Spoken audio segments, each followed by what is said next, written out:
Yeah, the campaigns, the parties, even the media, we all got caught flat-footed in the year 2000. And now, even though it's 20 years later, those involved in this campaign have it very much on their mind. An election in turmoil, a presidency in the balance, a nation waits.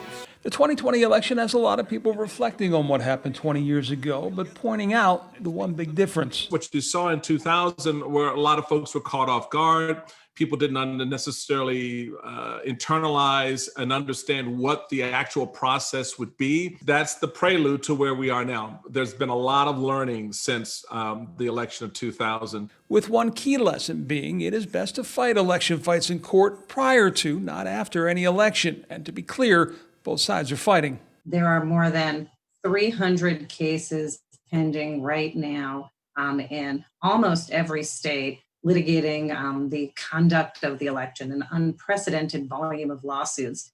That includes the ongoing battle in Ohio on the question of ballot drop boxes. The cross-partisan National Task Force on Election Crises is keeping track of them all as they seek to ensure a free and fair election.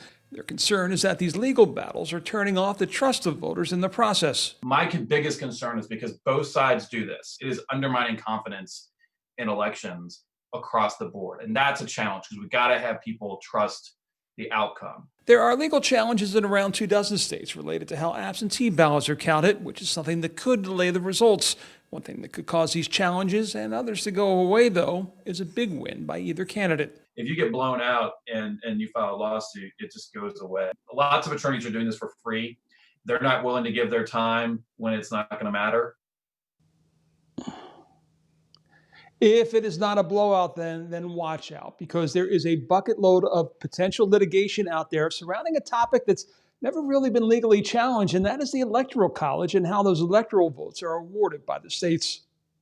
And John, just to be clear, although we've had a number of rulings about the drop box issue here in Ohio, nothing has changed. Nothing has changed at this point. It's still being litigated in the appeals court process. But again, it's not just Ohio dealing with this. Texas is dealing with a very similar situation as far as their drop boxes as well. All right, John Kosick reporting for us live tonight. Thanks so much, John.